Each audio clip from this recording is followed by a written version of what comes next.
Hello and welcome. I'm Ian Unger. And I'm Logan Flaming. And together we host the Ultimate Fan Podcast, the show where the greatest fans discuss the greatest in entertainment across the universe. And today, that's Doctor Strange. I'm really excited about this one, actually. Me too. Is this the first film of Phase 3? Civil War is. Is Civil War? Yeah, because Ant-Man's the last one of Phase 2. Yeah. That's right. What a great movie to start Phase 3 on. Right. Hey, new phase of Marvel, new season of Marvel movies. Everybody hates each other. Here's the best one. Today we got a special guest with us, our friend Josh. Say hi, Josh. Hello, Josh. How's it going? Doing great. I feel like you should have opened that up with all talking about greatest fans or whatever. Entertainment all across the multiverse. Considering what we just watched today. That's a very important point. Is the multiverse brought up in like a Thor movie or I don't think or Guardians? No, I don't. I think this is our first foray into a multiverse concept in the MCU. I'm trying to think. Thank you, Because Tilda Swinton. there's different like worlds and stuff, and there's different like planets and galaxies. I'm trying to think if in but Avengers, I don't think there's a multiverse thing. like in Age of Ultron, when Thor talks about his vision, does he drop the word multiverse? Maybe. I don't think so though. There's no like reason why I think it would be motivated in the plot. Sounds like a rewatch. No, We literally just watched We're trying it. to make it to the end before Infinity War. We've got a I'm not going to finish go line to back and make. look just to see if someone said the word multiverse. Have you got your ticket, Josh? I haven't yet, but I've been talking about going to see it. Just I'm an actor, so I have shows I'm doing, Yeah. and so That's weekends true. are rough for I know me to you go can't. see. You can't make go it on a the Thursday. opening night. I can't go on a Thursday That because I have a sucks. show. That really, honestly, that sucks. I'm anticipating that, and I'm you going to made stay away peace from with it yet? spoilers. I've made peace with it, yeah. Okay. But it's hard because I've gone on Thursday nights for I think every Marvel movie within the last 2 years if possible, at least the opening weekend. This time I'm not even going to get to do that. Yeah. Because if I couldn't do that, like for an opening Star Wars movie, there would definitely be a process I would have to work through and like come to terms with. I would have to rationalize in my brain to like make it okay. Yeah. It's what I signed up for, so It's true. Like I would go through I'm in all this 5 job stages of so that grief. way to like pay for my life, and so I can live and have food, and so that's why I'm not going to see this movie. I would go through all 5 stages of grieving. Are there more than 5? I don't know. I've never. Well, I guess I've grieved before, but I've never I've been never through. grieved before. What is sadness? Sadness is watching. well, these you have to guys. watch Inside Out to really get an explanation. So good. I can't wait to do an episode on that movie. Top 3 Pixar movie. Oh God. All right. Anyways, let's get to Doctor Strange. So we were just kind of chatting about our first impressions a little bit, but let's make it official and throw it up on the air. So Yeah, what started our conversation was I pulled up usually here at within our friend group we get like a big group of people to go out to see every Marvel movie, and I usually take a selfie with everyone just like to document like after the movie to document who is there, kind of just what our experiences and what we thought of the movie initially. So I pulled up the old selfie and it was fun to reminisce and go through. We had a big group. yeah, a pretty bit. Like there's like over 15 people. No, less. And About our friend that. Jonathan, the resident like big DC fan, looks completely over Doctor Strange in the photo. I count It looks so 20 funny. people. What? 20 Whoa. people crammed in that. And there's usually people small like photo. who can't fit in the photo or like leave early. Yeah. Who don't, stick around for the photo. So I'll go because I was just kind of talking.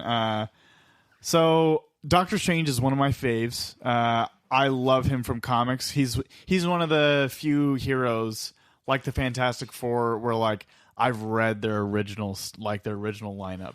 Like I started with Zero. The Stanley and Jack went Kirby from stuff. there. Yeah. Actually, it wasn't Jack. It wasn't? The very first time Doctor Strange appeared. No. Okay. I know like Jack Kirby's like visuals on Doctor Strange is a lot of what like dictates what like everyone thinks of Doctor Strange and what his visuals are like. And a lot of like the trippier stuff in this movie. Yeah. Doctor Strange was a character like Batman. You know how Batman or like even Superman came out in Action Comics. Batman, like they didn't have their own. It wasn't just like the first time they appeared was Batman #1. It was like Totally. It was in Action so- Comics or Detective Comics. Doctor Strange. I think it was called something like Stranger Tales or like. So it was just kind Stranger of like Things. Yeah, it was a little like a kind of like Marvel's Twilight Zone, like an issue where it was just like these weird stories, and he was a character in one of them, like this magical sorcerer. And then people liked it; they gained traction, so he kept showing up like week after week, and then he got his own series. It was Steve Ditko that did the first comic with Stanley. Ditko. There it is. Yeah, of Spider-Man fame. Strange Tales number 110. Yeah, was his first appearance. Super weird, super like old school. If you read it, it's exactly what you think it's going to be. Yeah, I can. Well, just like I'm more familiar with like Steve Ditko's work on Spider-Man, so I can just picture it. Yeah. But anyways, so coming into the movie, I had the same kind of like level of like hype and expectation for characters like Guardians, Black Panther, these characters that I know and love. But I didn't feel as bad watching it. I remember really enjoying it. I remember the biggest and only major hang up for me comics wise was that the Ancient One was played by Tilda Swinton, but she does such a good job. She's awesome in this movie. I remember like being apprehensive about it before I saw the movie, and in the movie I was like, it doesn't matter, I don't care. Not really being familiar with the Ancient One before this, I couldn't He's imagine just always a really old him. Chinese guy. Like, yeah, I'm much more on board with the awesomeness that is Tilda Swinton. Yeah. I liked Mr. like Fu Manchu. Yeah, I liked Benedict Cumberbatch. I liked pretty much the whole thing. I tracked with it all. I thought it was a great intro for his character into the series. That night was a rough night for me anyways, so I remember leaving the theater with kind of a bad taste in my mouth, but it was relation drama, not like movie stuff, and me kind of feeling like I had to almost go see the movie again to like cleanse my palate and like make sure I had good memories attached to it. Marvel's never the problem. It's all the bull crap around it and the real life that gets in the way. Testify. Yeah. No, I know. It was great. No, I remember first time I watched the movie, I was ecstatic. I was over the moon because I had been anticipating it since Winter Soldier. When they first name dropped Stephen Strange during that interrogation scene with that one Hydra sleeper agent, I don't remember his name. And I remember hearing Stephen Strange, Agent and I think Sitwell. Agent Sitwell, my jaw hit the floor during that movie, and I knew Stephen Strange was coming. And so seeing this movie, it was a complete I was completely satisfied with everything I saw, and all I have since then has been wanting to see more Doctor Strange. Were you like a fan before, like a Strange fan before this? Yeah, oh, definitely. It's just I'm not sure where that all started with. I think it probably started with Marvel Ultimate Alliance. And like seeing the video game? When they He's just introduced so many characters. I enjoy and those they games introduced for their him, and you got to go into like Mephisto's realm, and you got a whole sense of just kind of the mystic side of Marvel. Yeah. And so that was really cool. Anything else? No. I don't know. I don't know. This is my first time on the podcast, and so I'm kind of waiting to hold all my things back for when we actually start introducing segments and when we start talking. No. Yeah. What's interesting about that Winter Soldier reference is that before we watched the movie, now Ian and I were watching some of like the bonus features on the Blu-ray and stuff, and apparently they couldn't start shooting when they wanted to with Benedict Cumberbatch because he was in Hamlet at the time, and they had to wait 6 months and push like the whole like shooting schedule back 6 months, like in order to have Benedict Cumberbatch in the role. So I'm wondering if like that reference was put in Winter Soldier then because he was going to come out earlier than what we originally got. That's interesting. I didn't really think about that. I thought we would talk about that actually a little bit, just like the timeline wise, because I think there's some, not just because they use the time stone, but I think there's some flexibility within the plot. Like how long is he in Camartage? Camartage. Like how long is he in there training? Studying. Because it could be a couple of years or just like a couple of months. And like enough to grow out a sweet goatee, that's for sure. Yeah. I'm still working on that. 23 years in the making.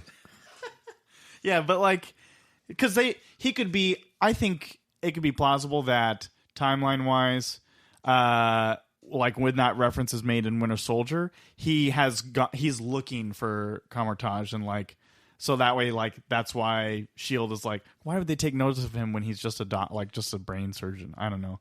Although he's doing research. Yeah, I think I always assumed it had something to do with Zola's algorithm Like he may or may not already be like this Doctor Strange at this point, like in that point in the timeline, but somehow the algorithm had picks up on it. Picked him out. Well, he did say that he got his MD and his PhD at the exact same time because of his photographic memory, which is it just shows that he is a brilliant student, which means he could have learned so many things that would have been a danger to Hydra. Yeah, so what I basically thought the reference was is like somehow the algorithm picked him up because of his genius. Yeah. Well, I mean, even in the opening scenes when you're first getting a hint of his character and you see his even just where he lives, like you see this guy's the kind of guy that would be a doctor for Tony Stark. Or for like he would be the kind of doctor that would be, you know, on retainer for the Avengers. And so I think that would put him in a position of power that they would want to get rid of him. Yeah. And so kind of like Helen Cho in Age of Ultron. Oh yeah. That's a good call out. Good reference, yeah. But I think either way, I could see this movie being set like starting earlier in the Marvel timeline totally. and ending even still. It's obviously before Thor Ragnarok, but then there's like another bit of like, where does this movie end? I think because of the way that they wrap up the ending, like time-wise, nobody's aware of what was happening in Hong Kong or the world in general. I think that they could have wrapped like that could have all been done. What, Civil War time? Because it doesn't reference anything to do with Civil War. No. The Avengers get name dropped. So clearly after Avengers 1, maybe Avengers 2, but Sokovia is not mentioned. But Civil even the War's best not part, mentioned. I think, well, not even the best part. I think an interesting thing to take into account is that since he became the Sorcerer Supreme and took over the New York Sanctum on Bleecker Street, he's been putting together that he references it in that Ragnarok scene at the end of the movie, is that he's been putting together a list of people that could be a potential threat to Earth. So then after the events of Doctor Strange, he's been studying more and becoming more powerful and more adept in magic to the events of Thor Ragnarok. So there's definitely some time between those two films where there's a significant amount of time. And so it's definitely, I think, something to take into account. He also gets some sweet gold gloves. Yeah, he does. That the fingers can remove. I don't know if you saw that. You can take the fingers off. Yeah, Really? that's cool. That is sweet. It's probably helpful for like casting spells and stuff. Yeah. Shaking. I just realized we totally skipped over your first experience. No worries. So I saw it with Josh and Ian, and I loved it. I think it's on the higher end of Marvel's origin films. And I think one of the most impressive things about this film, and that sets it apart from a lot of like origin films, I feel like it doesn't crap the bed in the third act. Whereas I feel like a lot of like origin Marvel movies can end up like the weakest act being the third one. Yeah, as even in like Iron Man 1, you feel the pacing of the movie change. Yeah, I think that's the biggest like culprit of the third act falling apart. I would say Iron Man 3 when you've discovered that. No, we're talking about like in Marvel origin films. Origin films. Yeah. Also, that movie has problems throughout. But, another podcast. It woke up with the bed crap. What movie? Iron Man 3. Oh, yeah. Have you guys done that one already? That one's already been done. Yes, yeah. yeah. Okay. Oh, yeah. Cool. We're going in order. But like that's also our least listened to episode, which brings me much joy.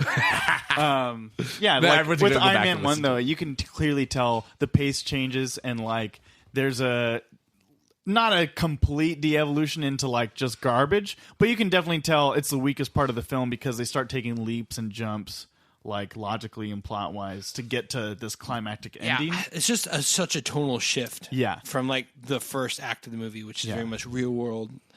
Tony Stark's captured by terrorists and he's trying to build the suit. I think the storyboarding of this film is very well done, like from point A to point. And this movie has a very tight script. Yeah, watching this movie, I have very few critiques of it. Like it's not it's still like middle of the road Marvel for me. Like higher because middle of of the other road, reasons, because of like the greatness that surrounds it, but it's still a very well made film and the lack of substance in a villain. But totally, yeah. We'll talk about that later. Actually, let's get into it now. We'll talk about the movie a little bit, and then we'll kind of move on to. I think we'll move on to Caecilius. How's that? Sounds good. So other things about the movie. So you were talking about kind of how like the greatness of the movies around it, and I think like our friend John that we mentioned, I think he was over it because at this time he was thinking like this is just going to be another Marvel movie. Which, and now did he not see Civil War? Dime a dozen. Did he not see Civil War? Because that's not just another Marvel movie. Yeah, I don't know what he's doing. We need to have John on the podcast sometime. Yeah, yeah, we should. It's a shout out to the man that doesn't listen to the podcast. Get on the podcast. He's probably going to call us after this now. He's probably listening. Hey, I'm to done every with episode, all your talking all this crap about me. Bring me on. Quit talking behind my back on the radio, on the internet. Yeah, we'll do like an MCU recap with him. Yeah, the whole thing. Just let John tell the MCU story. We'll just have a John episode where we just talk about Man of Steel. Oh God, and why he thinks that's a great film. He likes it. Yeah, he really enjoys Man of Steel. I mean, I like it, except for the parts that I don't like, which is a lot of most of it. Except for Superman. No, but so there's greater movies around this. I think there's like Civil War. You have Thor Ragnarok coming soon after. Do you think Spider-Man Homecoming? Like, obviously currently is Black Panther, Guardians 2. Yeah, I think as far as Phase 3 goes, this might be my least favorite film. I'll take that. Man,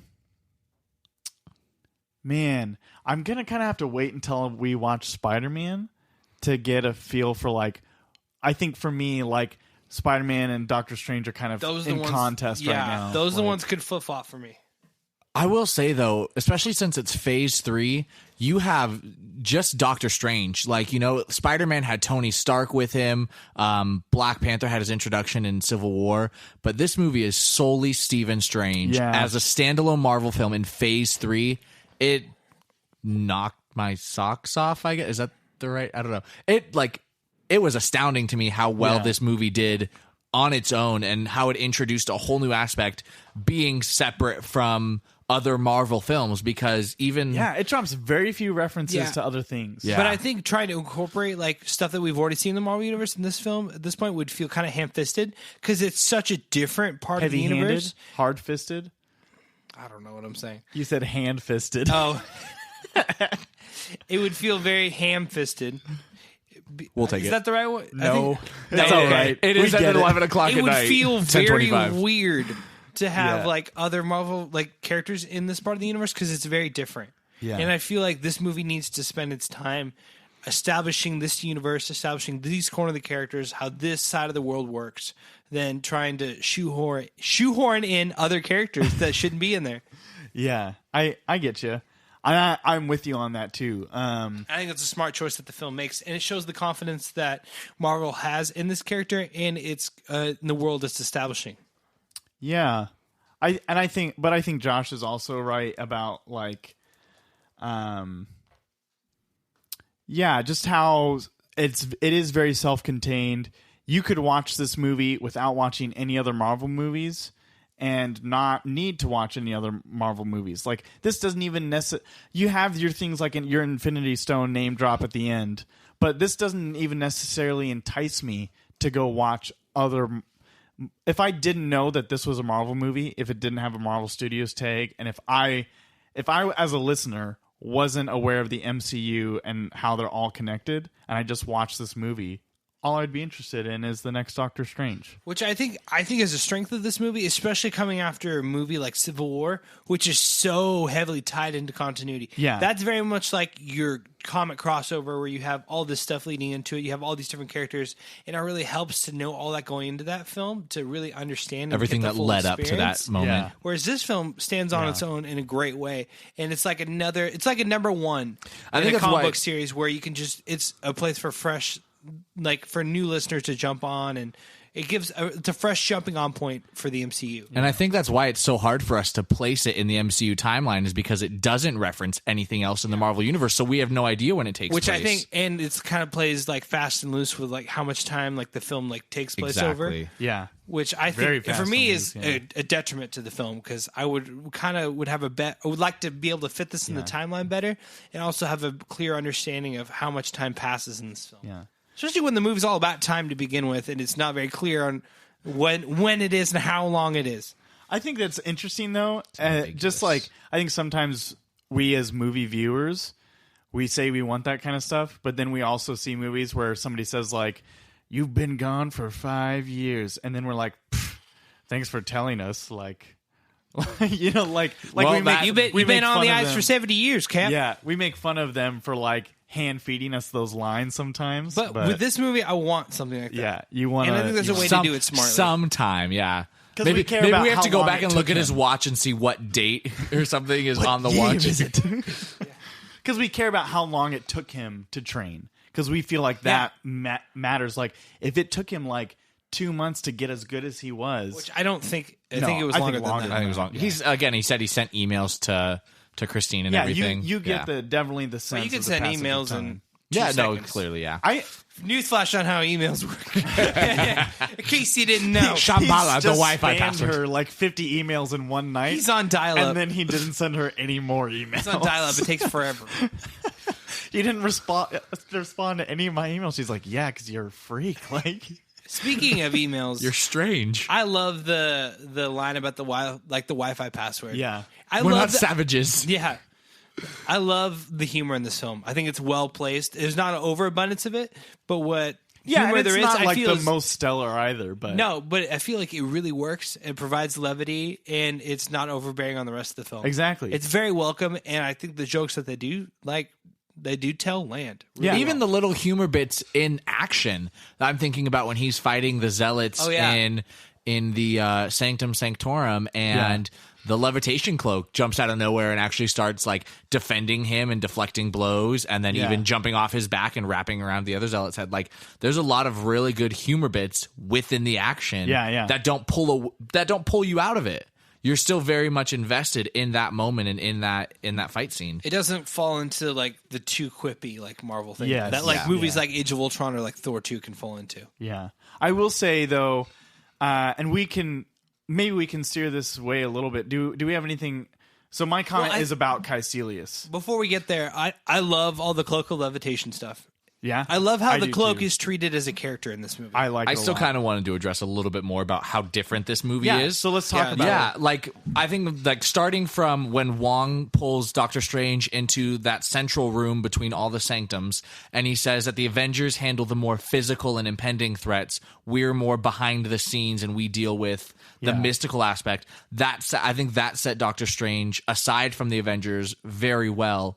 And To show even why he's not concerned about what the Avengers are doing so much. He's got his own stuff. he's dealing with worried otherworldly threats in the multiverse. I thought that was like a great explanation.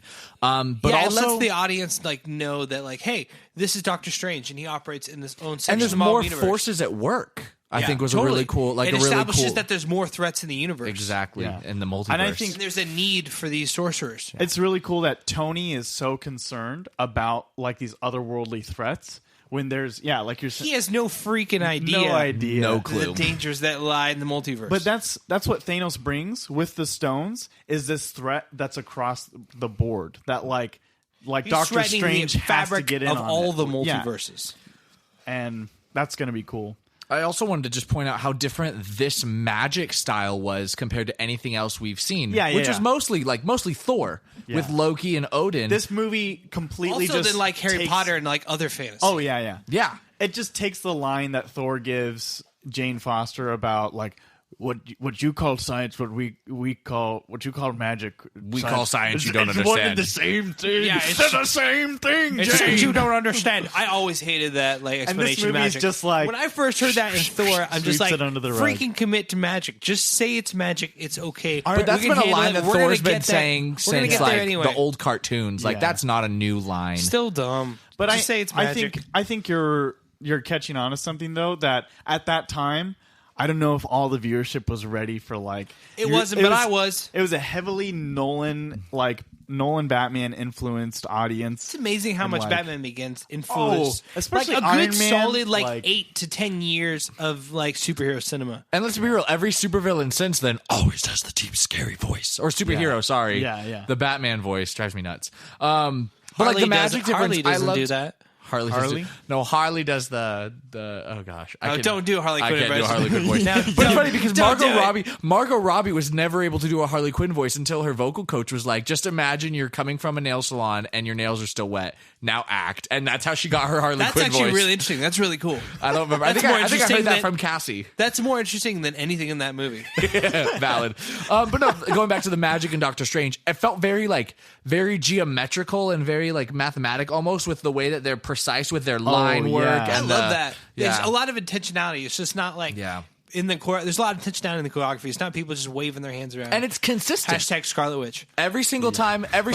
That's actually one of the things I've wanted to see when Doctor Strange gets involved is I've wanted to see more of him with Loki and Thor because of magic, but also I've wanted to see him in relation to Scarlet Witch. Yeah, and like is Scarlet Witch actually using magic, or as far as we know, is it just part of like her enhanced abilities? As far as we know, all we've seen is like telekinesis and mind manipulation, but she got her powers from the Mind Stone. We haven't actually seen her use any form of magic. Because like her big thing in the comics is that she can alter reality. Yeah, she alters reality and probability. We haven't seen her do any of that yet. And so I want to see, especially with more Infinity Stones coming into play, I'd love to see her getting more in touch with that and with Doctor Strange and maybe even studying with him and working with him. I hadn't thought of like that their relationship. Yeah, what their relationship could be or what it's going to be like if they meet up. But that has me really intrigued and interested now. Especially with her getting in a relation, like they're clearly hinting at a relationship with Vision. Yeah. And so the big thing in the comics, the big thing they're hitting us over. They're hitting us over the head with a density enhanced fist. But the big thing that we see with her and Vision is that in the comics they actually have kids using her abilities, and he's an android or a cyborg, he's an android, so he's not organic at all. But they have children because she alters reality in that sense. Yeah, and which so I think the Age of Ultron, like not the Age of Ultron, but the Infinity War trailer might be showing us something like that. We see a little bit of him becoming human. We see Paul Bettany with like the Mind Stone. Oh, you think that's her doing that? I think that could her. I always like thought it was the Mind Stone hit him like. Honey, I don't like you the way you look. I'm going to change your appearance entirely.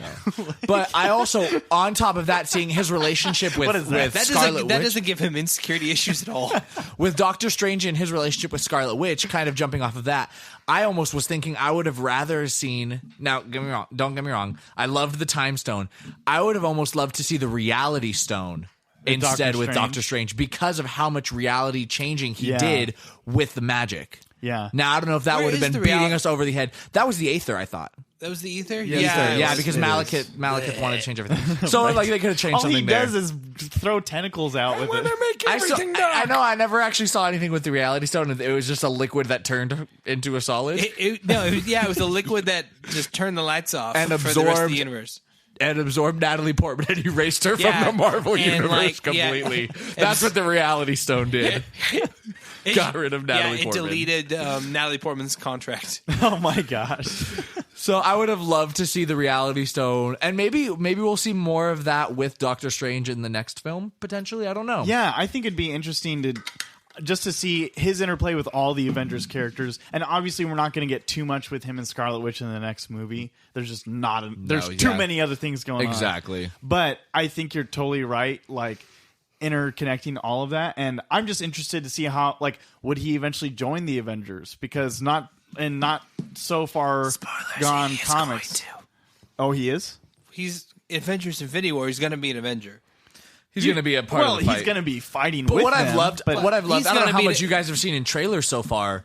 How many? I mean, have you guys watched any trailers so far? I stopped after. I've only seen the first one. I saw the second one. I will say we do see some of his magic at play in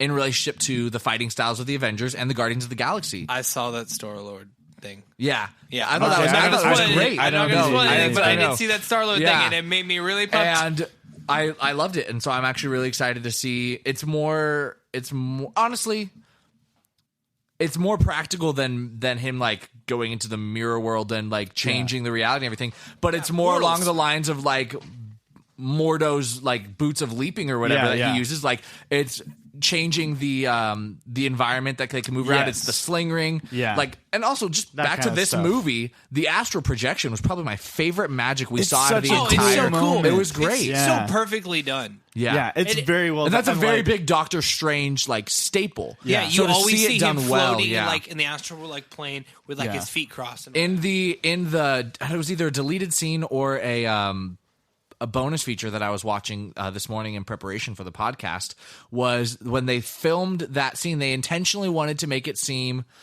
fluid and almost ghostly, but drawing a line between what we know of ghosts and what we know of spirits. And so they did have them, I don't know if you guys noticed. That they don't exist. which is we have them going through walls and we have them going through the floor, but at the same time they did like grab the floor and pull themselves back up. They can interact with the world, but at the same time they can still go through it and everything. Like there's the scene where he and the Zealot are fighting on top of the table where Catherine is literally pumping blood out of his lung or whatever. That's one of my favorite action set pieces. It was great. Well, I wonder how the Ghostbusters would react to like Doctor Strange in his astral form. That's a crossover. They're in New York. Vacuum him up just on the spot. Yeah, I want to see like classic Ghostbusters roll up to the Sanctum Sanctorum. There's like lightning and thunderclouds overhead. There's a Marshmallow Man. I love Bill Murray. So you said something earlier that I think plays into this whole conversation. Like, I think the Ancient One, in her instruction to him, like, because he's very science minded at the beginning, she like. What she's like communicating to him is like these natural laws, the science like the magic obeys these natural laws, like it actually obeys them. And I think that comes out in how geometric their like patterns are and how like, because she shows him all these pictures of like the human body and stuff. She's like all these maps and all these like different Eastern what you call like mysticism and think is all spiritual. It's all the same. It's just different ways of understanding what's naturally there. Like that's what she's saying. Mm-hmm. And so I think like the concept they're going with is that it is kind of back to Thor, like science is magic and magic is science. Just that we're it's actually like, calling it magic though. But we're actually calling it magic. Well, she actually says if spells is too rudimentary for magic. you, she says you can call it a program if you'd like, if you want to understand it better, but you can't just like you can't take away what it is. It is magic. Yeah. It's what is it? What did she say about opening up your body to heal itself, and all that kind of stuff. Great Tilda Swinton lines. So I can't remember. Let's move on to Caecilius a little bit. We don't have to talk about him for very long because there's not much to talk about. But when you were talking about the humor, and especially in that New York Sanctum scene, that was something that actually bothered me the first time I ran through it. And I have another kind of related comment off of this, just about the villain in general.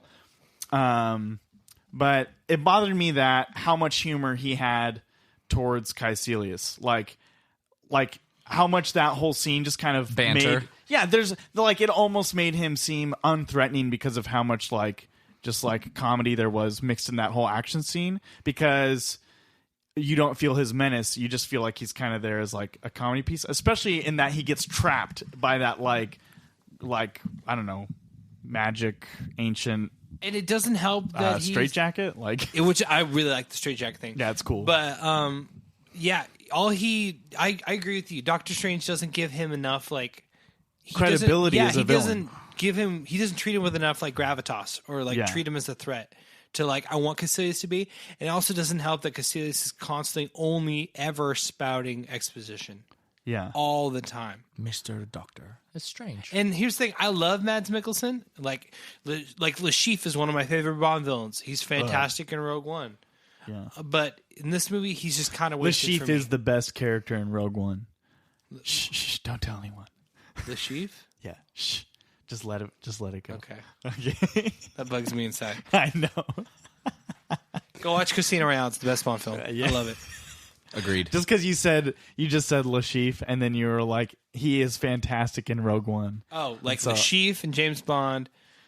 Yeah. Galen Erso in Rogue One. I just wanted to leave. I will say this movie opened with the scene with Caecilius infiltrating the library. Right off the bat, he chopped off the librarian's head. Which was dope. I love that. That was the first not the first murder, the first death that I can think of in a Marvel movie, but right off the bat, you get the intensity of this villain and how dead set, pun intended, he is on reaching his goals. Yeah.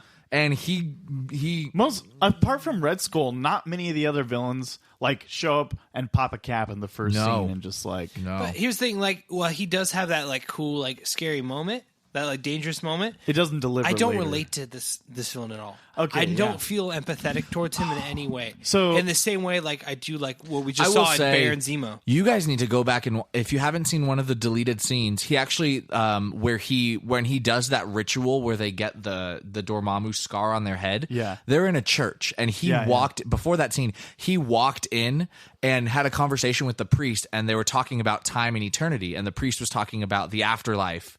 heaven, you know, obviously. Yeah. And he says there's no such thing. It's an oxymoron. But he did like have a conversation with them about eternity. The zealots walk in and they actually kill the priest. Enter the church, they do their ritual, and there's one zealot where like it goes around and it shows all of them as they're performing the ritual one by one. They like shudder a little bit and they get their scar. The last zealot doesn't get it, and they sacrifice him right then and there. Oh my gosh. Like it just cool. made him. Oh, you should watch that deleted scene. It just made him that much more like impressive, and I felt more sinister as a villain. First of all, you just killed a priest out of nowhere, and then hit one of his own followers. So this is the general vibe. So I kind of talked about how it puts me off. It doesn't give credibility to me as a viewer for him being a villain when there's comedy around him, when he's kind of made the butt of a joke. That doesn't help any villain until we've talked about this before. What's the other on the podcast. like Marvel villain that happens a lot too? Well, there's Mandarin. Yeah, Mandarin. That's the biggest one that comes to mind. Butt of a joke. Ultron makes jokes himself. Yeah. You have done that yourself. Oh well. Whiplash. Claw. Claw's He's just dope. that's just Claw's personality. awesome. Loki, the puny god thing. But so that's actually what. But here's the thing: I empathize and understand Loki. I can relate to him, and I can see why. Like I can see like why he thinks he's right, and I can see like how he got to that point and the struggles he's gone through, and I can empathize with that character. Yeah, and the butt of a joke. There's nothing for me to empathize with. There's humor with Ant-Man, but at the same time, like Darren Cross is just like angry the whole time. Like he's not making jokes, and but he's that's not not being a good funny. comparison either because he sucks too. Yeah, he has so many motivate. Yeah. So, and the butt of a joke thing, it's not a bar none. Yeah, that's like, the very minor fact, quibble compared to like what else goes wrong with this film. Well, yeah, and like with Loki, the puny god thing, like that totally delivers. Or like at the end of like Last Airbender does the making fun of the bad guy very well. The problem is that only can happen after they've been defeated. Like then it's funny and it's okay. So the thing I was going to say about Caecilius is maybe from the get-go, they just, and maybe this is a fault, or I don't know how to take this, but I'm starting to see him more as just, he's a throwaway villain, and like that they knew he was going to be a throwaway villain. That's how I feel like the film treats him, which bums me out because I don't like it when movies don't take their own characters seriously. No, but I think they do take him seriously within his role. He's a fanatic zealot. He's a cult leader. He's a Barabbas. He's just somebody there to like create. He's just like this person to instigate. To usher in Dormammu and to instigate introduce this the bigger problem. world. Yeah, and like it introduces this world, but this movie, like Strange has so much screen time, and obviously, which is awesome and necessary. But like his character arc is one of the best in any origin film like that we've seen in the MCU, I think. And totally. And I think that they weren't trying to build up Mordo much better than they build up like Caecilius, and I think that's fine. But also you said he's a throwaway villain. Well, where did they get him from? They just kind of made him for this movie. Exactly. And so that was actually my biggest critique going into the movie when I first watched it was they made some random character that I didn't know who he was, and I wasn't impressed at all because it fell into the same Marvel trope of the villain having the same powers as the hero. Yeah. You know, obviously a little bit more powers. Yeah, he's more powerful. He doesn't have the time stone. But you know, he's another magic user. And so that's look back at most Marvel movies with, you know, I can think of maybe a few exceptions, but every single time it's hero and villain are the same kind of same kind of powers. So many times. But even then, like, it does show that Caecilius and Doctor Strange are very similar characters, though. There's actually a connection drawn between them by Mordo and the Ancient One about how they were when they when they throw Doctor Strange or when they throw Stephen Strange out of Camartage, Mordo is like, "Why are you doing that? Like, he's still there after 5 hours. He's powerful. He's good. Do you see a similarity with Caecilius?" And she says, "You know, I don't want that to happen again." And so it does show that Strange could have ended up like him, but instead he went I think route. all the hesitancy of that the Ancient One has to train Stephen Strange because of because of like what he could turn into and what Casillas is interesting. But the character himself is what's not interesting. Yeah. And there's nothing really compelling about him or empathetic. Yeah. Whereas I think Black Panther does a great job of giving, yeah. establishing the character and expanding the world and explaining all that and letting us care about the character. But we understand and empathize with the villain. But here's the thing: Killmonger's not a throwaway villain. Like No. he's But a they villain. did. He's a villain with a name. Well, I don't think they threw him away. I think he died well. Honorably. Like, I would love to see more of him. like, I would too, we want but- to see more. I mean, that's why he dies well. Yeah. Because we want to see more.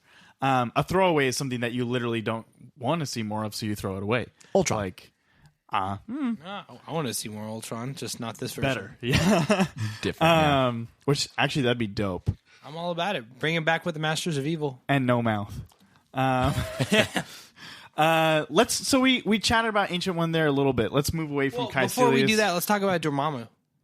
Because we're talking I don't about have Caecilius. anything to talk about. I love Dormammu. I like how we build the yes, Dormammu. I really do like it. And then the Dormammu I've come to bargain is awesome. Yeah. 'Cause one of the things I love about that whole like Doctor Strange getting caught in a time with Dormammu is we see Stephen Strange solving That's a problem. his sacrifice too. Well, sacrificing, but yes, but he solves the problem of Dormammu in a way that only he could by using his brain. Yeah. And being smart, and it feels like a very Stephen Strange moment. Which maybe Which I for me, love. this is going back to the wrong kind of character, but Mordo even tells him after Strange first kills that zealot, you defended your life, but then whimpered about it like a dog. You don't have the guts, you don't have what it takes to be a sorcerer.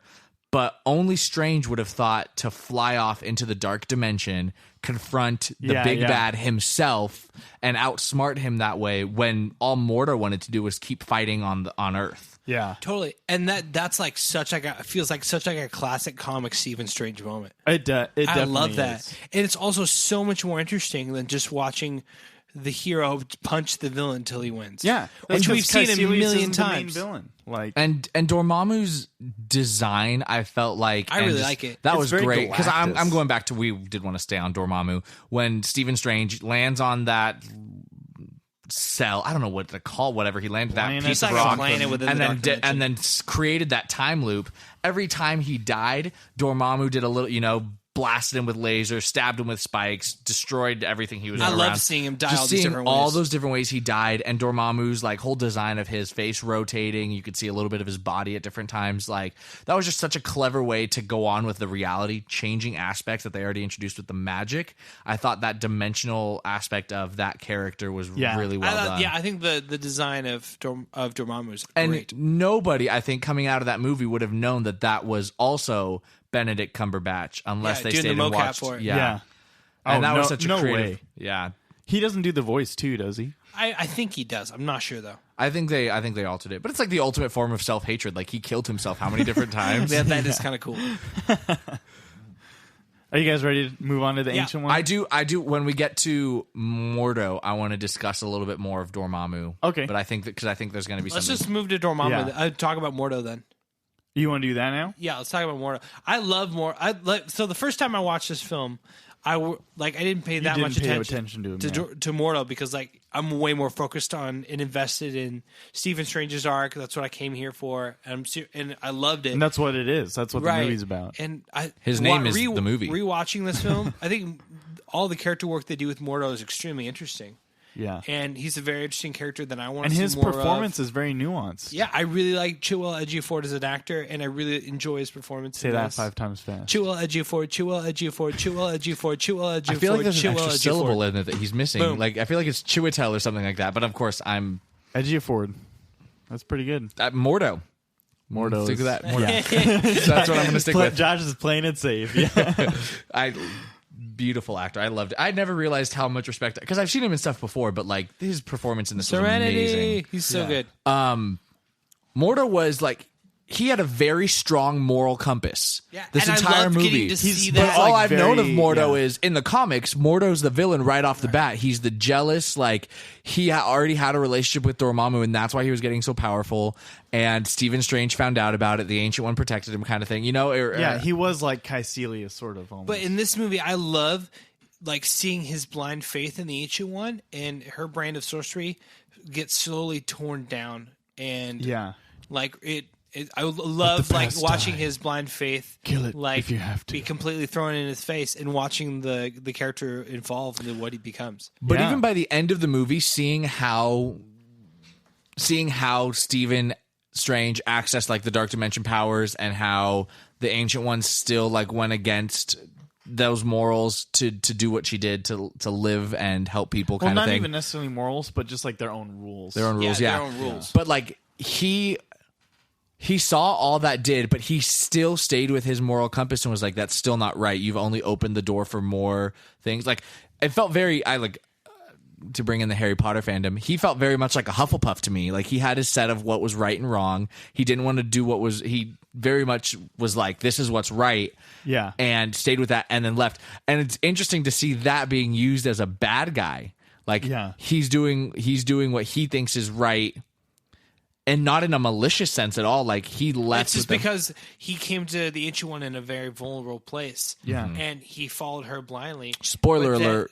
Mordo will be a bad guy in the future if you but then if you didn't know. Yeah. But I love getting to see his faith get torn down throughout the entire film. Yeah. And like seeing that, and it's convincing. You see it, and it's the actor portrays the struggle very well. He has, you see his breakdown when he realizes that she lied in that fight scene, well, actually where she dies. Yeah. He sees that she has actually used powers from the dark dimension, and like because it wrecks him emotionally. Yeah, I love because he bought in all these rules, and he needed all those rules at that time. I love how not lawful he is, and just how like he believes. Yeah, I think that's why.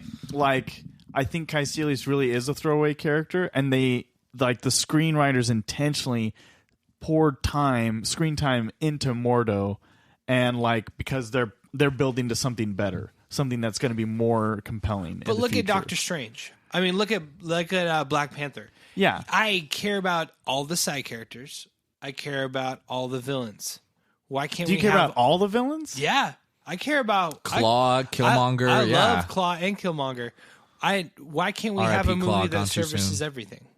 I guess. Yeah, that's true. And that for me is a flaw of this movie. I think, I don't know what other villains they could have. Do you care about out. Claw, or are you entertained by Claw? It's not so much that like I wanted a different villain. I'm just the villain. The way the script handles the villain and the movie handles the villain is not interesting. What I will say, I did appreciate that they didn't do the classic Doctor Strange thing where like it was the rivalry students that built up and ended up fighting each other. Yes, but they already came into it with a villain, an imposing villain. Again with the beheading right off the bat. They set that up which also I think helped set up Wong's character really well at the beginning. He was very serious about his job as the librarian. I was going to say that as like a comic book fan who like read Doctor Strange way before I ever saw this, before the MCU, and like Mordo is like his arch nemesis, and I knew that going in, and it actually wasn't a bad thing for me. It was an exciting thing to see like this twist where like this first whole movie, because I was waiting for the pin to drop and for Mordo to like betray them halfway through, or like to be on Caecilius' side. I love that he doesn't turn into a he's full a villain. Friend. Exactly. I love that. And I think even at the end of the movie, he's not quite a full villain. Like, no, we get to understand him. And it's going to make when he does become full villain so much more meaningful in the future. Exactly. Yeah. And I appreciated that we got to see him and see this relationship develop. And you do get a little bit of a moment where like when the Ancient One names Strange like the master of the New York Sanctum, and you see just this look from Mordo like, excuse me? What about me? I've been here this whole time. I've been faithful. Arguably more powerful than my Strange. hands don't shake. For starters. Yeah. Also, jumping to the end of the movie, like you said, when he actually starts to get a little villainous, when he takes that magic from Pangborn. That's end credit scene. If you'd missed it. That shows very much like he's still on that lawful side of him, was that he's going back to the natural law. Yeah. You naturally hurt yourself. You're perverting magic in order to make yourself feel better, like for your own personal gain. Yeah. And so I see what's wrong with the world. too many sorcerers, Yeah. too many people messing with the natural law of things. He believes he's doing what's right and what's good, Yeah. and like saving the world. And I haven't pieced it together in my head, but I think that kind of thing is going to play into bringing Dormammu back into the MCU somehow. I think it's going to be I'm Mordo totally to down do for that. that. I I don't think know Dormammu's coming I back. don't know how they're going to justify don't? why. No, I do think Dormammu's Yeah. coming I just don't know how they're going to justify Mordo reaching out to bring back Dormammu, because Dormammu made his pledge with Strange. Yeah. Like he did that, but I think there's going to be some sort of like, I mean, it's not like they got like a contract signed and brought in Daddy a D lawyer. can break that whenever he wants. No, what this is what I'll say you do. Sorry, we're spending so much time on Mordo, but it's okay. This is what I say you do, because it's so interesting for villains, is these villains who believe a really, really good villain, somebody who believes that they are doing things righteously, and especially like a Pharisee, a hypocrite, who they are. So they're mad at the good guys because they see the hypocrisy of the good guys. Like he gets upset at the Ancient One for dealing with the Dark Dimension, right? And he says, that's wrong. That's not right. We need to be playing by the rules. But he's going to push himself to a point where he realizes where he himself Is the has to hypocrite? mess with the Dark Dimension Oh, yeah. and is the hypocrite. And so there's this like this Crazy full circle. cycle of like self-hatred and like feeling like, see what you've pushed me to, like I have to dip my hands into the mud also, but him still feeling So this that I amount can of like, keep my hands clean. yeah, it's so good. Yes. Dark Knight Rises. It's but like this crazy cycle of like self-righteousness, but also like guilt and like feeling like he's still doing what's right and everybody else is beneath him. I think that can totally play. And also, if that does all happen and Dormammu comes back, I totally want him in like his body with his cape and his like fire head. And magic with him, because the X-Men will be there. I want him to like rather than, because maybe they find out that they can't just bring the full Dark Dimension here. So Dormammu like scales down to human size and like is walking around on Earth with Mordo. A little bit more contained power, Yeah. so That he's sounds not like yeah. Mephisto. Mephisto's Mephisto's definitely. Dormammu. They have to introduce Mephisto at some point, especially now that we already had Hela, the goddess of death. Like, I think there's gonna be some. Question: how do we feel about Ancient One like drawing power for the Dark Dimension? Do we feel that it's necessary? Do you feel like she's justified? Do you think it's morally okay? Well, she did mention that she was. Do we seeing hear through anything time. bad about like is there anything inherently wrong with the Dark Dimension? It's just letting her stay alive in order to like keep the rest of the world safe from mystical threats. Yeah. What's so wrong with that? And she still dies. Her life, she's still mortal. It's like Mordo says, there will be a reckoning. Yeah. And well, look what happened. She drew power from the Dark Dimension, but told other people not to. Caecilius saw the hypocrisy, and he decided, I'm going to do it too. And by doing that, I'm going to bring Dormammu. Yeah. And True. I think if she would have done that and been okay with it, it would have caused other people to see, well, I'm going to do this now. And Yeah. so she was like, it's not okay to do this, but also she was like, I want to stay alive. Yeah. And I need to help people. Maybe it's not like inherently bad that she does it. It's just but opening because yourself that- up to forces that are dangerous. Well, Yeah, it's how she handles it's it. dangerous, and it's how she handles it that causes the problem with Yeah, Caecilius. I think you see throughout the whole movie in like Strange learning about the sanctums and how they work and like just the whole sorcerer like society. That's what I'll call it. Like just like all the times where Wong is like, no, those texts are only for the Sorcerer Supreme, and like only the Sorcerer Supreme can like do these things and all this stuff, and like, just a second, but like how they, like you just kind of see similar to like prequel Star Wars like Jedi stuff, you can see the flaws in the philosophy of how things are being run. That's a good comparison. And I think that like the Ancient One herself knows her flaws, and she like when she talks about, also shout out to that death scene. Also, she passes on her failures, Yes, just like every good Jedi should. She passes on her failures and her but like in that moment she's like, I've done so much and I've like seen this moment from like 1,000 different angles, but I always come back to it. And she's just Can't like, see beyond it. yeah, but she realizes like her own failures, and she realizes like what the wrongs that she's done. And I think she realizes that she needs to move and get out of the way, Which I so think other is- people can fix it. Which I think is life. We all make mistakes, and when we come to the end of our lives, we're all going to realize, okay, this is what we did right, this is what we did wrong. and it's what the people who come after us, that it's their responsibility to learn from our mistakes and to better the future for everyone else's future progeny. I wish I could remember some of the quotes that this movie had, because there were a lot of great little sound bites that were just excellent, nuggets about of wisdom, nuggets about time, about life, about failure kind of stuff. But they weren't cliche at all. I think they were very well put in. Yeah, exactly. I think my number one quote, and especially because it plays off the beginning of the movie when Christine, that's Rachel McAdams' character, says to Strange, she says like kind of like quippy, kind of like almost sarcastically to him, like, oh, because everything's about you. And then the Ancient One in her death scene says to him, it's not about you. Oh, I didn't see that. Favorite moment. I didn't see that. Yeah, that's my favorite moment in the whole film. She said, like, me. in all this, like, all this stuff and all that you're learning, like, you still haven't learned, like the like most important and most simple lesson, like that it's not about you.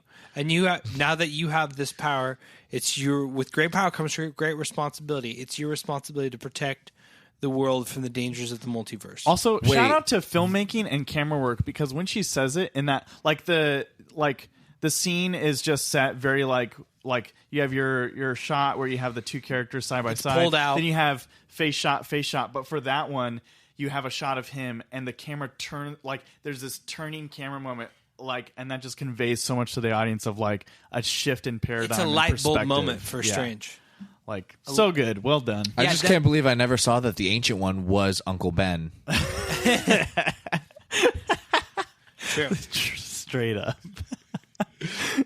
No, the death of the Ancient With One great sorcery comes great responsibility. That whole Ancient One death scene is easily my favorite moment in the film. Especially the fact that they slowed it down with, again, the astral projection. Yeah, astral projection, which is already one of our favorite things in the film. The lighting was great. The lightning is Thor awesome. was there, clearly. No, it was just a beautiful scene, just really good. The actors bring it. Yeah. And it's such like a tender, beautiful, heartfelt moment with real truth to it. I love it. Shall we kind of move on to since we're in the hospital, let's talk about Christine a little bit and then Strange. Christine is probably one of my favorite MCU love interests. I'm down with that too, especially because it's not so obvious. It's not so upplayed. It's just natural. It feels like a natural progression of her and Steven's relationship throughout the film, instead of okay, the hero has to end up with the girlfriend by the end, and they have to do all this, and they're gonna kiss. Well, also that the last scene we see she's not a with Jane her, Foster. the last scene we see with her is him going into the. Well, before we get to the last scene, let's just talk about at the beginning. They've already established that they've had a relationship. At that point, is already interesting and sets her apart. Yeah, from they're other work companions MCU at that love point, interests. which. Props to them for, it's a script, but props to them for still working together after having a relationship.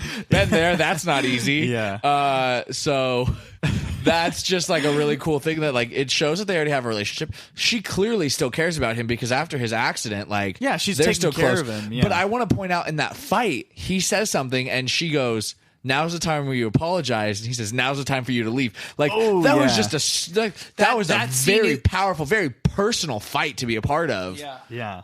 That scene where Steven basically rips into her and he yells at her. That is probably my second favorite scene in the movie.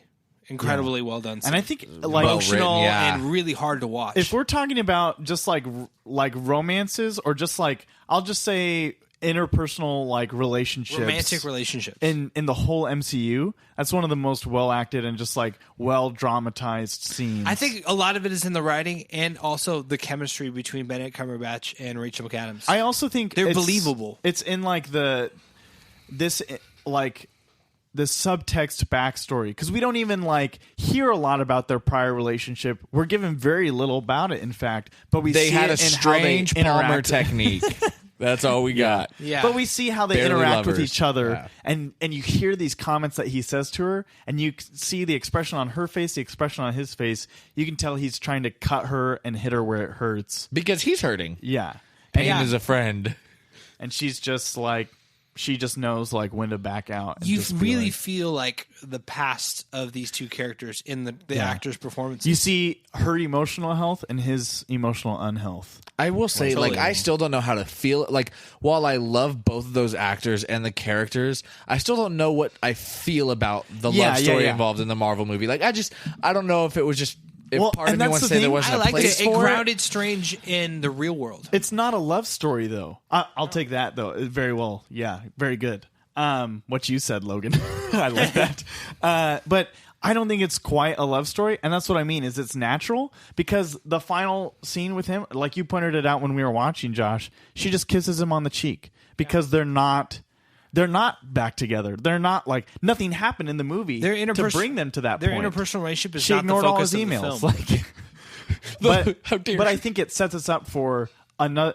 It's just like Kind of like Baron Mordo. Tony and Pepper don't have their first kiss until the end of Iron Man 2. Like, And it's kind of like Baron Mordo. We're not in a rush to get to a place that like we feel we have to get to because that's where they're at in the comics. better things are yet to come. Also, for does Doctor Strange. does Doctor Strange have a love interest in the comics? Oh, it is her. It's Night It Nurse. is? Yeah, It's what? she's called the Night Nurse. Oh, okay. Yeah. I'd have to look into that. Yeah, and then I was She takes care of superheroes. okay because basically. typically what I've always imagined of Doctor Strange is not knowing he had a love interest was he was pretty much kind of focused on his work as a Sorcerer Supreme.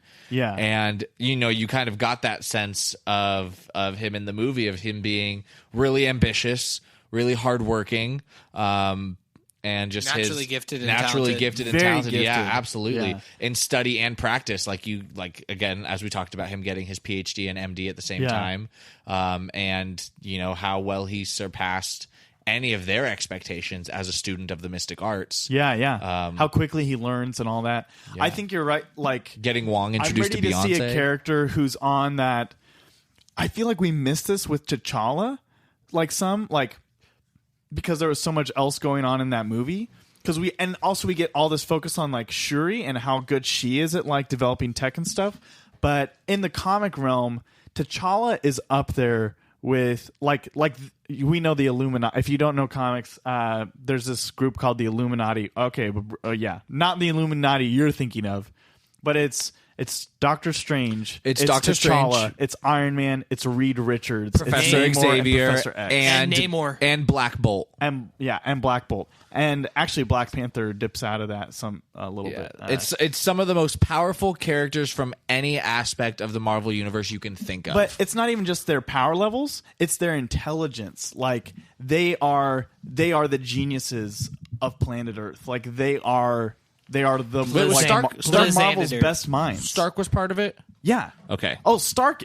He graduated summa cum laude at like 15. I couldn't from remember. MIT I knew whatever, Reed like- Richards was kind of the science genius in the group. I couldn't remember if Stark was. Yeah, I think Reed. But I know we had Reed the would telepath, we Reed had would be the- far beyond Stark.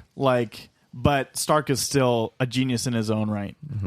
Like there's Spider-Man here, there's Reed Richards here, and there's like Tony in the middle. Like, but so I think it was really cool. Like you were saying at the end, that Strange, he does use magic, but he uses like it's his genius and his ability to problem solve and to like see a solution that nobody else can see in that moment. And that's what makes Stephen Strange. Yeah, and I'm ready to see him tango with some other characters like Bruce Banner or like I wouldn't Tony be surprised Stark. if he could Science dance very bros. well. Yeah, and to just be on their level and to have them kind of like trying to talk circles and have him be like, no, you guys aren't thinking about all the you're not thinking about all the. Oh different God, sides. him Another and piece to the- Star-Lord getting together because he's like.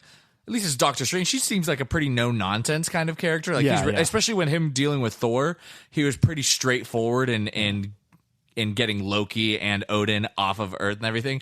And so seeing Star-Lord and his scene in the trailer, that let me come up with the plan. That way it'll be good. Like Yeah. I don't know if you've We seen already that get to scene. see a little bit of like that type of dynamic in the trailer when you see like him interact with Peter Parker. Yeah, that was funny. Yeah. Oh God, I love Can't the wait. trailer.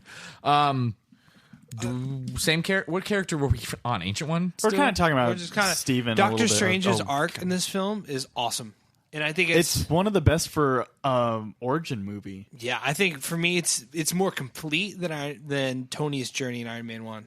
I agree with having just watched it. I think I agree with you, Tony. I think Tony's is even a little bit simpler. Like that movie, It's simpler and a little bit more ambiguous on where he arrives at the end. That movie doesn't have as much going on in it. It doesn't have as much it's having to deal with. Like this movie is like, also there's all this cosmic stuff, like dimensions and portals and magic.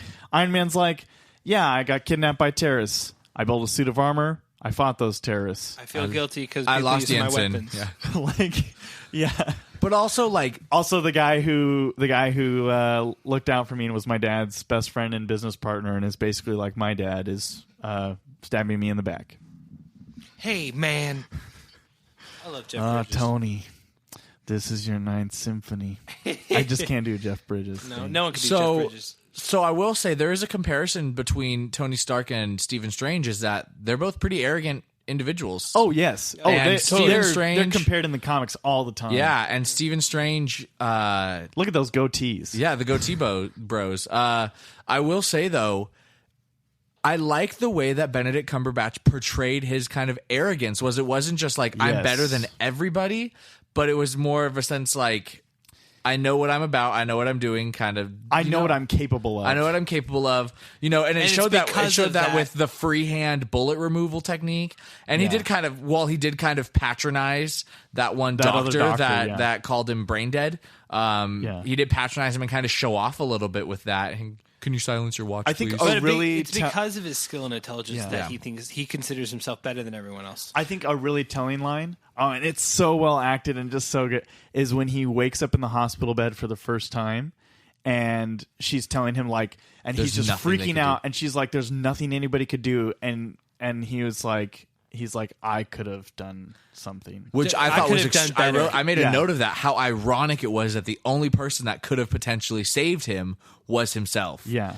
Don't text and drive, folks. But I don't know if he could have. Like I don't think so either. I think But that again, was he thinks just he's thinks capable. he of. that thinks was he's just capable, a yeah. product of his arrogance. Yeah.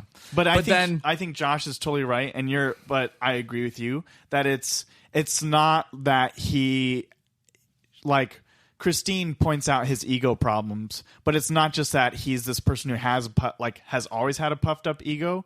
He has done the work and put in the time and like learned the skills to back up that ego. Right, Like, but the even though we know that's not good. yeah, But even I just remember I think one of the most interesting scenes with that was him trying to do the physical therapy. He's trying to flex his hands out, and he gets talked back to from the physical what does he call him? Okay, bachelor's degree. Have you ever seen anybody actually like get better from this? Yes, And the guy yeah. said, "Yeah, one." And that's what sent him on the whole train to Camertage. But he says, I'm gonna censor it. If it shuts your arrogant butt up, yeah. I'm going to be happy to dig through those files and find that, Yeah. dig through the archives and find that file for you. You have a bachelor's degree who he just put down based on his intelligence and what the guy does. Yeah. And that guy was like, all right, you're arrogant. Also, I'm going to prove you wrong. I do think though that's like Strange at his lowest point, and I love his process of finding Him realizing that it's not all about him. Camartage. Yeah, and I like him finding Camartage. I like him finding out who he is. Totally. I like this And his scene- desperation when he realizes the power that's at stake there at Camartage and like how he needs it. Speaking back to Camartage and speaking of Stephen Strange, there's another deleted scene where after he's walking around and saying Camartage, and you see Mordo kind of like turn and look at him, and you get that sense that this guy knows what's going on. Mordo follows him, and in the deleted scene, Stephen Strange finds a dog that's walking and limping on 3 legs, and its 4th leg is like propped up, and he actually like bends down and takes like a stick and breaks it, and then like makes a splint for this dog, and the dog walks away. And so it shows a kindness to Stephen Strange that Mordo sees, like a doctoral kind of like a I swore to do no harm, I swore to do better kind of thing. So Yeah. he helps this dog do all that he's capable of doing with his broken hands, and that's then when those 3 guys step out and try to steal his watch. And then Mordo intervenes. But just based on your description of that, I'm glad that's not in the movie because I feel like it's a little out of character for where he's at that point. At that point, can see he's that. he's just he's trying to find. But It's all about him at that point. what I think a powerful thing is that we see the character of Strange, like his core, the things that make him who he is, his drivenness and his like ability to learn and like his prowess at those things. In Camartages, he's learning to be a sorcerer, but now it's mingled with humility because he's gone to his lowest point. He's even been like beaten on the street by thugs, and like he's learning all these new things, but he has a measure of humility mixed with it, and he knows he's not the best. Like he just got like when he entered this realm of magic, the Ancient One just like floors him, floors kicks him him, out. so he knows he's not. But the he goes from cellular regeneration and still focusing only on science. What did she say? The keyhole. Oh, that quote was so good. You're a man who spent all this time trying to widen the keyhole, and then when I tell you that there's a better way, you return to the keyhole, or like you refuse it, kind of thing. And so he's sticking with his pride and what he knows and what he can't let go of. Then she sends his astral form out for a second, then sends him on this whole reality trip, and he comes back, hits that chair, and just is on the floor almost sobbing. Teach me. I love that moment. Teach me. Really well. And I'm glad they put it in the trailer too, because it's powerful. Yeah. Cumberbatch's performance as Doctor Strange is awesome. What do you think about his accent? I liked it. It was fine with me on this viewing. Before it kind of took me out of it. It's not distracting, which is probably the most important. Yeah, I think there was I felt like it was seamless. You have like, a moment where you think it's not? Well, it's more just I know how good he sounds as an Englishman, and I just kind of wish he sounded like that. You just want him to have that. I just want him to sound like Benedict Cumberbatch. I just want to point out for all these New York natives that they have in the Marvel Universe, that we have yet to actually have a New York accent for one of them. I'm from Brooklyn. I'm from Queens. Tony Stark's from who the heck knows where, but we have none of these New York natives that actually have a New York accent. Well, he lives in Malibu. Yeah. I think it's time for our MCU review. I think that about wraps up our ranking. I think that about wraps up the conversation. Unless you have any dying comments, Josh. I also want to point out that after Caecilius does the whole thing with the getting power from the dark dimension, I think I pointed it out to you guys. I definitely pointed it out to you guys. He doesn't blink anymore. That's a big power. Yeah, that I didn't you get notice from the that dark before dimension. this showing. Doesn't blink. Nothing. Yeah, I think you're right. So that's like props to Mads Mikkelsen and like whoever thought that through. But I'm really interested. Like, I don't like it's super small part, but I thought that was really interesting that after that whole thing happened around their eyes, there's just like they don't blink for the rest of the. I don't know. I think is probably a metaphor that Dormammu's open their eyes. And their eyes are open, and there's no need to blink. Did we talk enough about the Time Stone and the Infinity Stones and everything? We haven't talked a lot about the Infinity Stones. Clearly, Wong knows more about the Infinity Stones, and I wonder if that's going to play a part. He's the librarian. I wonder if how that's going to play into. He wasn't always to the next movie. You know, I think that was such an interesting. Also, I think one of my favorite scenes was. When he finally used the Time Stone and was putting Hong Kong back together, and they're fighting in the midst of that. That's such a cool was probably my piece. favorite fight scene, second only to the astral projection. Yeah. But those two are toss up for me. I loved so much great seeing action that. choreography in this movie, and all its uses of special effects, along with the action sequences, are incredible. And the way the actors had, like the way that the characters had to avoid the world putting itself back together. Yes, in the midst of it's so cool, and people getting trapped in like fish tanks and like whatever. Oh yeah, the Zell getting trapped in the fish tank is something that I always enjoy. Or even Caecilius getting trapped in the wall. Yeah, that's cool too. And then seeing Wong's dead body then becoming Wong. back. Wong is awesome. Great. I can't wait for more. Nothing Wong with Wong. Literally, the drive home from this movie was just all puns. Yeah. All puns. The first time we saw it, it was all Wong puns. It was glorious. I'll never forget it. So, talking about ranking. So, before I had this film at number 11 with surrounding it, I had number 9, Iron Man, number 10, Ant-Man, number 11, Doctor Strange, number 12, Avengers Age of Ultron, number 13, Spider-Man Homecoming. I'm definitely going to move it one up above Ant-Man for me. I think I enjoy this movie more than Ant-Man, and I think it's better than Ant-Man. But my question is, and I need your guys' help on this. Do I want to put it above Iron Man? I think it's a better film than Iron Man, but do I enjoy it more? Nostalgia-wise? And nostalgia, and like, Iron Man's awesome. Well, you're ranking it with the Marvel Cinematic Universe films, and you did say it was a better film. But it also feels sacrilegious to me. You know what? Here's my answer. They were right next to each other, Iron Man being on top. Yeah. They're rolling over right now. Doctor Strange is... So Doctor Strange was at 10, Iron Man was at 9 for me, and Ant-Man's a little bit below both of those.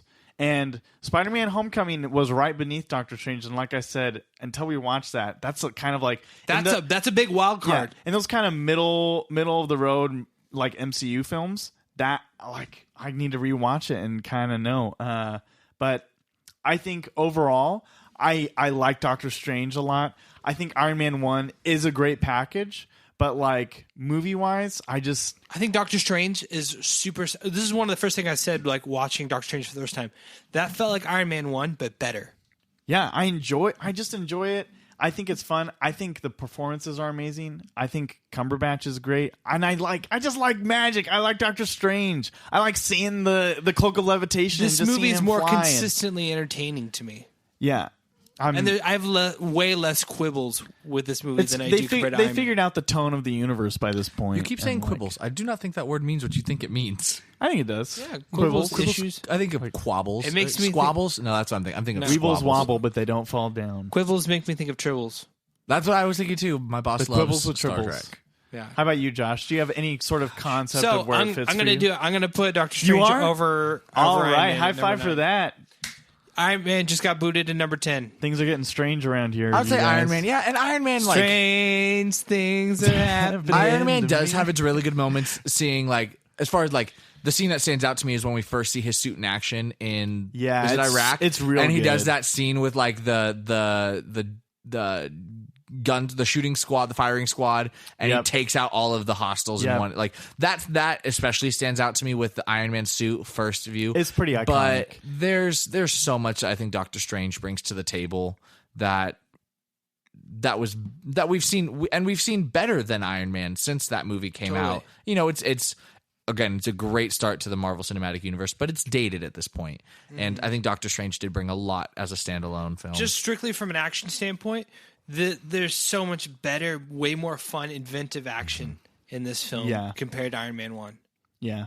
And it's without technology, it still is visually appealing. Like, I don't know why we think technology is so cool to look at. Like, I mean, Transformers obviously is still making a franchise off of that, but like, there's Dude, just something. the suit's just, cool. The suit's, The suit's yeah, dope. it's just really cool to see all that. But Doctor Strange, without anything of that, it's a man running around in It's like still awesome. in leather. Like, yeah, it's just still really cool to watch. And so I think it They does really are good. like yeah. they are just like bending all these buildings in on each other and all Which that we've stuff. seen in crazy. Inception, but they still did But it. this in just, takes it to Yeah, a, exactly. like This 11. is totally Yeah, like I think I said at the end the end credits, not scenes, but just during the credits, it felt very much like a kaleidoscope. I just want your grandma to like you're in the theater, you're watching another movie, and your Doctor Strange trailer comes on, and your grandma leans over to you and she's like, "Is that Inception too?" My Like, grandma hated Inception. really? Yeah, she couldn't understand half of it. I mean, she's right up there I with tried. me. So I love no. Inception. So you guys gave your things. I love most any Marvel movie I've seen. My lists are, I mean, I think I have 6 movies written down that I literally just put together as Logan was talking. So where do you think Doctor Strange fits though? Doctor Strange is definitely top 5 for me. Really? I love it. I Over love it. Guardians, over Civil I mean, War, we already Winter disagree Soldier, on this. I'm Avengers. not a huge fan of the Guardians of the Galaxy. So what's above it? Above it would have to be Winter Soldier, for sure. Yeah. Potentially Civil War. I'd have to go back and kind of rewatch those two again. You thinking that this movie, like, you might like Doctor Strange more than Civil War? yeah. Oh, yeah. You need to go back and rewatch Civil War. Civil War had some great moments, but also like as a standalone film, I think Doctor Strange was good. But right now I have Doctor Strange at number 3, Winter Soldier and Civil War 1 and 2. This is one that's probably going to cause you guys to go crazy. Number 4, Age of Ultron right now. No, I haven't seen that one in a long time, so I kind of really want to watch it number again. 4, but I actually quite like it. I really did like Age of Ultron. And then First Avenger, Captain America, and then Black Panther. Black right Panther now, is right up there. Yeah, I had to. I'd have to go again. I haven't been watching all these. I'm currently living in an apartment with no Wi-Fi and no TV, so I haven't seen these movies in a while. But It's all good. That's what the MCU. So for you listeners, because we're starting to wrap this up, that's what this whole MCU review is about. Is like, you know, we're leading up to this huge movie, this huge moment in 10 cinematic years history. of storytelling coming to fruition. You think like Logan was an incredible feat for like one man portraying a single character for over 7 years. Thank you. But yeah, thank you, Hugh Jackman, and thank Moment you of to the silence. other Let's talk about me. filmmakers. What?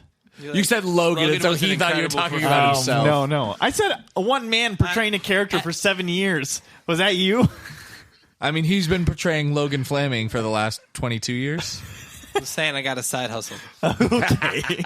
No, but I got like bone claws. this has never been done, and it's gonna be awesome. Yeah, it's not gonna Hands suck. down. It's not gonna suck. And like, but part of like this whole process is to remember what's come before it and to like kind of see what it's been built on, to see the good, the bad, the ugly, and to appreciate it all, and or not appreciate it. I'm just kind of surprised Marvel Iron Man movies don't have their own Oscar category by now.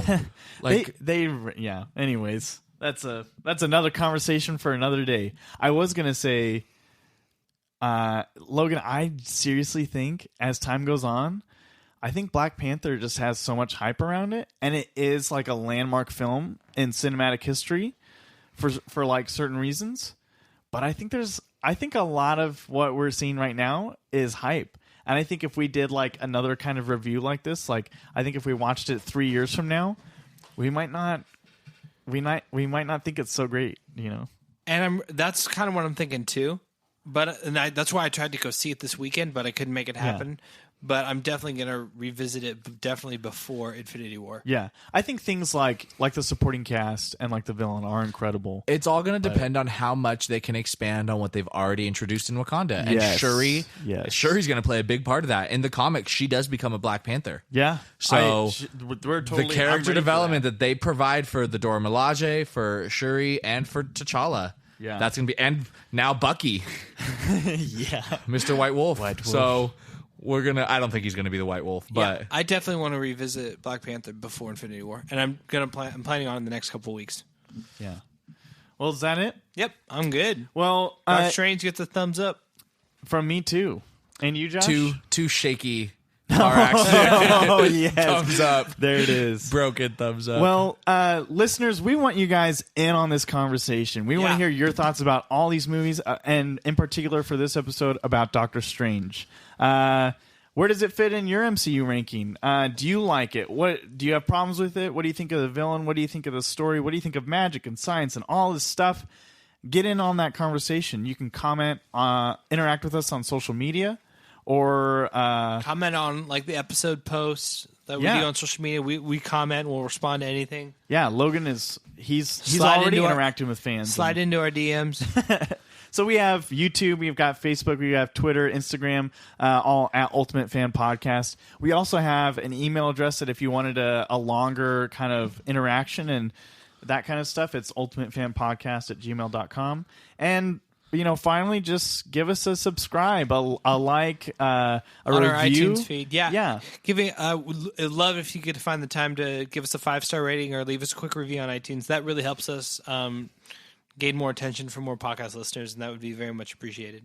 Yeah. Also, feel free to follow myself on social media at Logan Flaming, pretty much Facebook, Instagram, Twitter. I'm down to respond on any of those. Ian doesn't post as much, but I'd love to respond to Ian and doesn't talk pay to you about attention these to movies. social media at all. Yeah. Well, thanks once again for joining us. We'll see you next time. I just want to say thanks for having me along for the ride. Yeah. Okay. And that's where we'll end it.